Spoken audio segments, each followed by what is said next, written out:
Hello बच्चों। आज हम पढ़ेंगे, हमको पढ़ना है ग्लाइकोलिसिस के बारे में। देखिए, ग्लाइकोलिसिस को हम एक नाम से और जानते हैं जिसका नाम होता है EMP पाथवे। क्योंकि इसको क्या बोलते हैं, इसको EMP ने दिया था, इम्बेडेड मेयर ऑफ पाथवे इसको कहते हैं। ये जो पाथवे है, इम्बेडेड मेयर ऑफ पाथवे, ये या ग्लाइकोलिसिस जो होता है ये कहाँ पे होता है, ये देखेंगे तो हम ये होता है सेल के कहाँ पे, inside the inside the inside the living cell of cytoplasm। देखिए, ये 6 कार्बन मॉलिक्यूल्स होते हैं जो ग्लूकोज इसमें भाग लेता है, ठीक है। तो उसमें हम देखेंगे कि जो साइटोप्लाज्म होता है, साइटोप्लाज्म के अंदर बहुत सारे क्या होते हैं, मेटाबॉलिक एंजाइम्स पाए जाते हैं जो ये ग्लाइकोलिसिस प्रोसेस को क्या करता है, रेगुलेट करता है। कैसे? अगर मान लीजिए जैसे कि जिस भी सेल में, मान लीजिए कोई बैक्टीरियल सेल हो गया, और इस बैक्टीरियल सेल में आपको पता है एक तरह का इनफोल्डिंग स्ट्रक्चर पाया जाता है। इस इनफोल्डिंग स्ट्रक्चर को बोला जाता है क्या, आपको पता है, मीसोसोम। ठीक है, इसको मीसोसोम कहते हैं।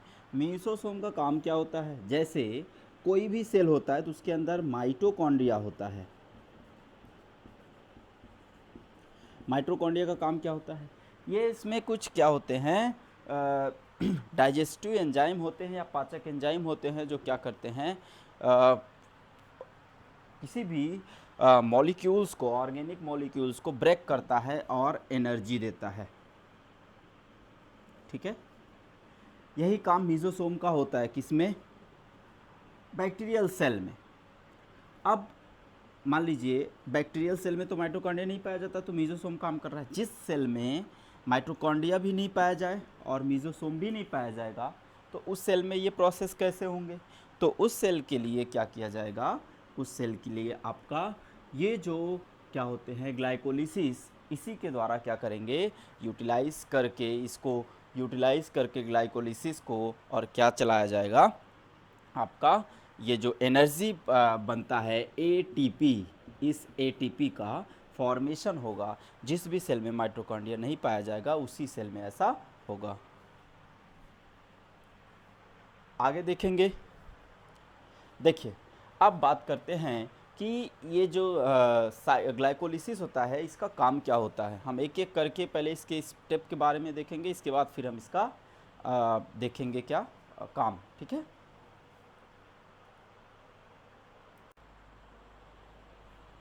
चलिए आगे देखते हैं। ग्लूकोज के बारे में थोड़ा सा हमने जाना था कि ये क्या है, ये हो कहाँ रहे हैं।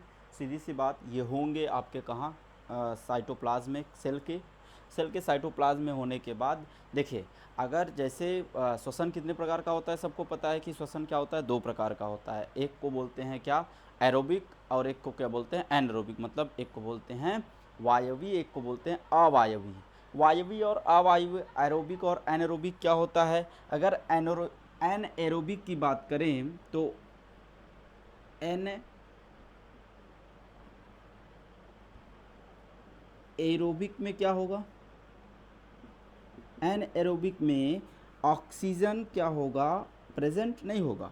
और एरोबिक में क्या होगा, ये तो बेसिक चीज़ है, पता होगा सबको, इसमें ऑक्सीजन पाया जाएगा।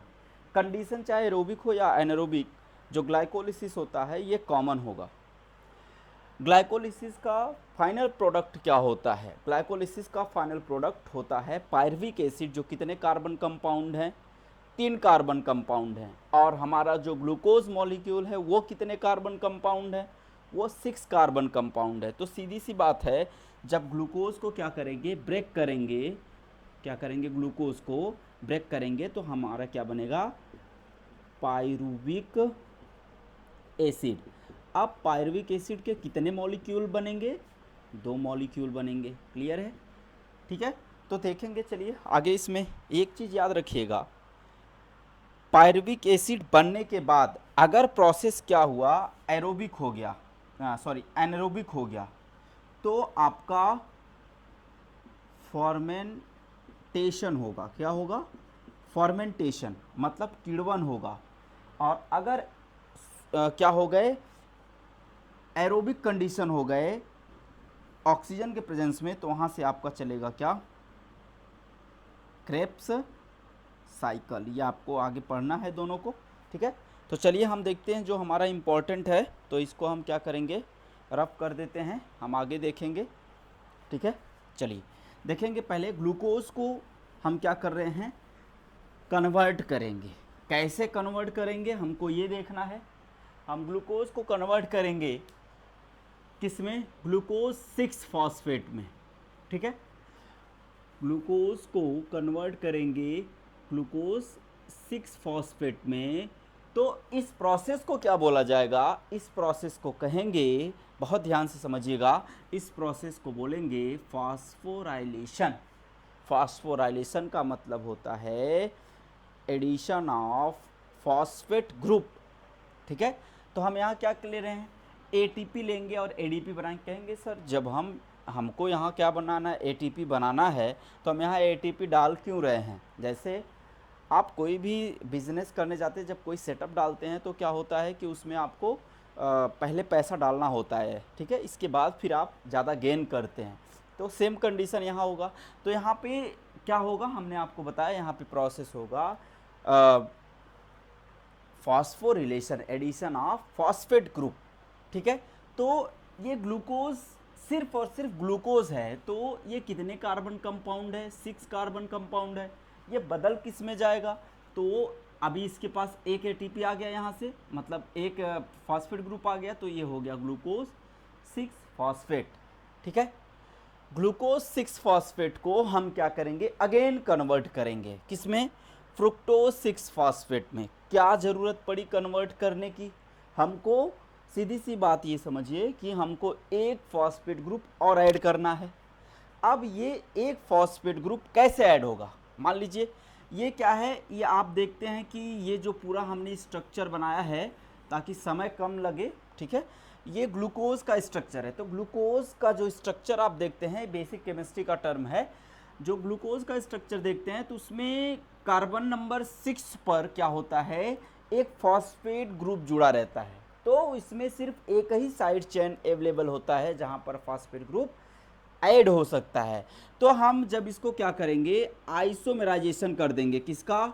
ग्लूकोज का आइसोमेराइजेशन करेंगे तो ये बनेगा क्या, फ्रक्टोज में, ठीक। अब जब फ्रक्टोज में देखेंगे तो इसमें 2 साइड चेन अवेलेबल है, एक तो ऑलरेडी है ही और एक कार्बन नंबर 1 पर आ जाता है।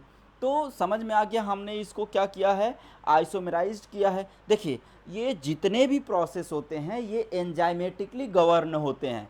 तो यहाँ पर कौन सा एंजाइम था, हेक्सोकाइनेस। इसके बाद अब आइसोमेराइजेशन हुआ तो एंजाइम का नाम क्या हो जाएगा, आइसोमरेज, ठीक है।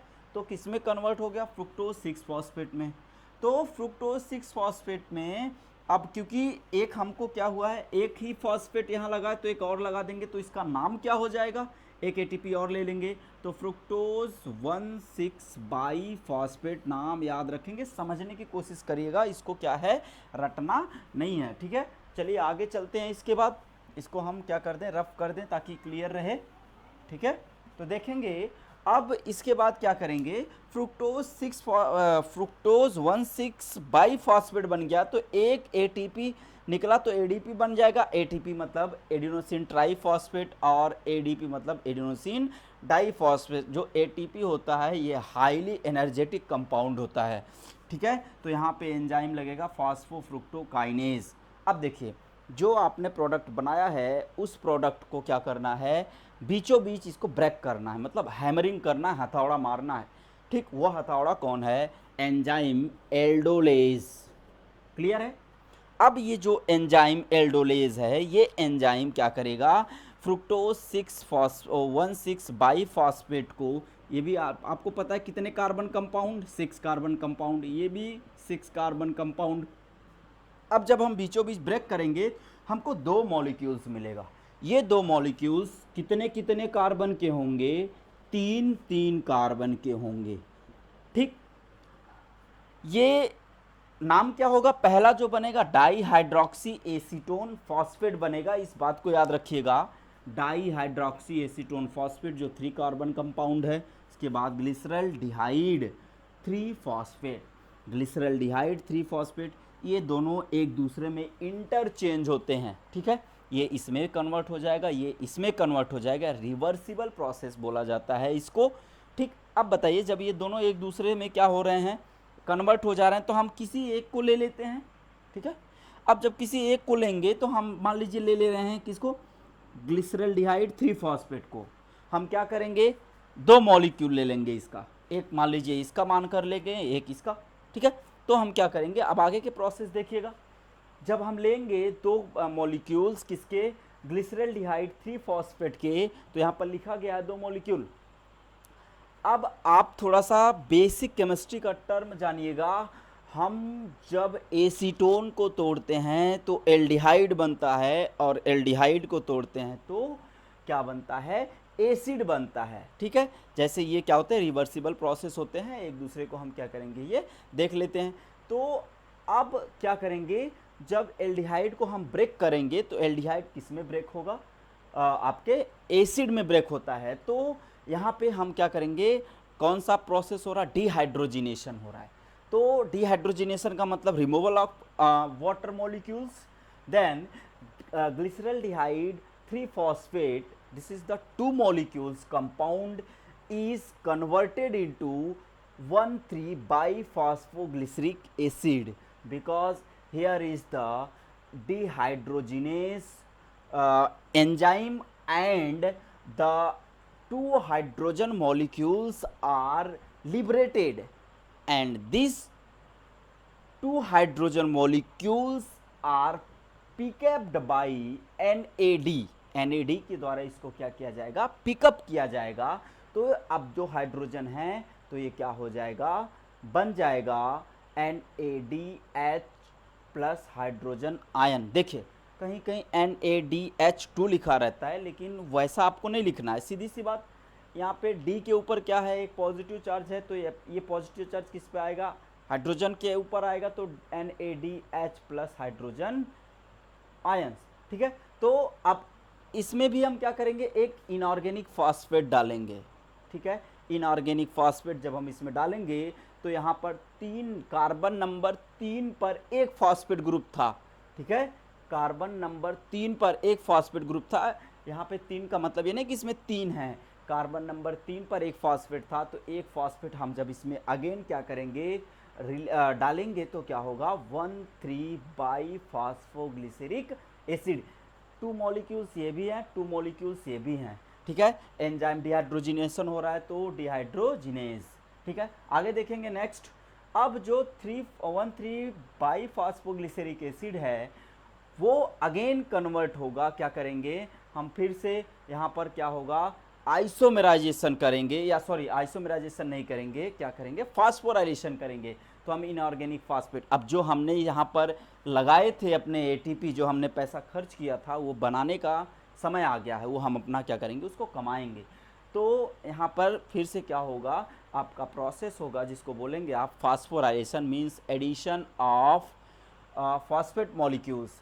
तो ADP है, और एक जो इनऑर्गेनिक फॉस्फेट हमने यहाँ से डाला था उसको हम क्या कर देंगे, सीधा सीधा यहाँ लगा देंगे, तो हमारा ATP बन जाएगा। तो एक ये था, ठीक है, तो ये एक निकल गया, कार्बन नंबर 1 पर और कार्बन नंबर 3 पर फॉस्फेट थे, इसीलिए 1,3 बाई कितने का फॉस्फेट हैं, 2, तो यहाँ बाई लग गया। ठीक है, फास्फोग्लिसरिक एसिड। अब ये कन्वर्ट हो जाएंगे 3 फास्फोग्लिसरिक एसिड, 2 मॉलिक्यूल। अब 2 मॉलिक्यूल यहाँ पर क्या होगा, फिर से अगेन कन्वर्ट होंगे ये, और म्यूटेज एंजाइम बनेगा। ये भी एक, जैसे यहाँ पे आपने देखा था ग्लूकोज को, यहाँ पर देखिए ग्लूकोज बना था फ्रुक्टोज में, उसी तरह से ये भी आइसोमेराइज्ड होंगे। फास्फोग्लिसरिक एसिड बदलेगा 2 फास्फोग्लिसरिक एसिड में। अब जो 2 फास्फोग्लिसरिक एसिड है, ये 2 फास्फोग्लिसरिक एसिड अगेन इनोलेशन होगा, तो रिमूव होंगे H2O, और क्या हो जाएगा यहाँ पर, जब ये H2O निकलेगा तो यहाँ पर एंजाइम लगेगा इनोलेज, और ये इनोलेज एंजाइम क्या करेगा, इस दो फॉस्फेट जो है फॉस्फोग्लिसरिक एसिड उसको कन्वर्ट करेगा फॉस्फोइनॉल पाइरुवेट में। और अगेन यहाँ पर अभी एक हमारा क्या है आपका फॉस्फो जो फॉस्फेट है वो अभी बचा है, तो हम क्या करेंगे अगेन एटीपी डालेंगे और इनऑर्गेनिक एडीपी डालेंगे और इनऑर्गेनिक फॉस्फेट डालेंगे। अब देखिए क्या हुआ, फिर क्या बन जाएगा आपका पायरुविक एसिड। कितने मॉलिक्यूल, 2 मॉलिक्यूल, कितने कार्बन कंपाउंड, 3 कार्बन कंपाउंड। याद रखिएगा यहाँ पे एक एक मॉलिक्यूल्स हैं तो एक एटीपी लगा है। यहाँ से जैसे आप आ रहे हैं यहाँ पे क्या हो रहा है, दो मॉलिक्यूल हो गए, 3 कार्बन कंपाउंड, तो यहाँ पे जो बनेगा मतलब ये इसके भी क्या होंगे, 2 लगेंगे, ठीक है, 2 लगेंगे और निकलेगा कितना, 2। वही कंडीशन यहाँ पर भी 2 होगा, निकलेगा कितना, 2। वही कंडीशन यहाँ पर भी होगा, ठीक है। एटीपी के कितने मॉलिक्यूल्स बन गए, 2। इतनी बातें क्लियर हो गई तो आप एक स्क्रीनशॉट ले लीजिए, फिर आगे चलते हैं हम।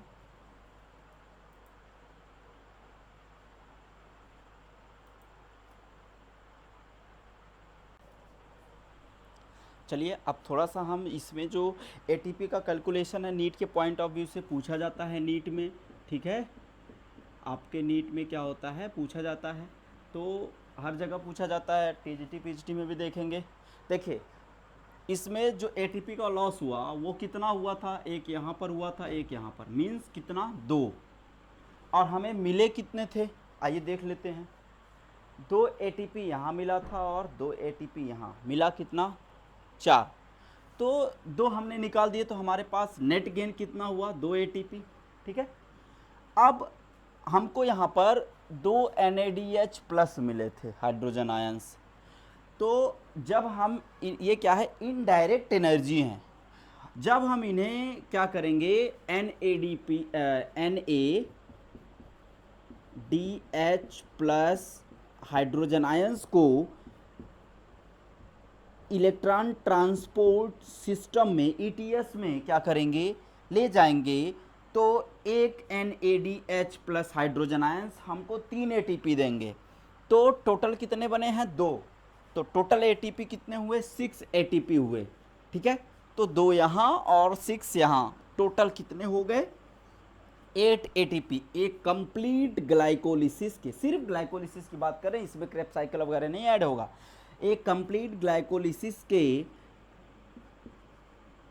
प्रोसेस में कितने ATP टोटल, 8 ATP निकलते हैं। ये था आपका पूरा ग्लाइकोलिसिस, आप इसको अच्छे से समझ लेंगे। अब फिर से हम आ गए हैं, फिर से अच्छे से वीडियो आप सबके लिए लाएंगे।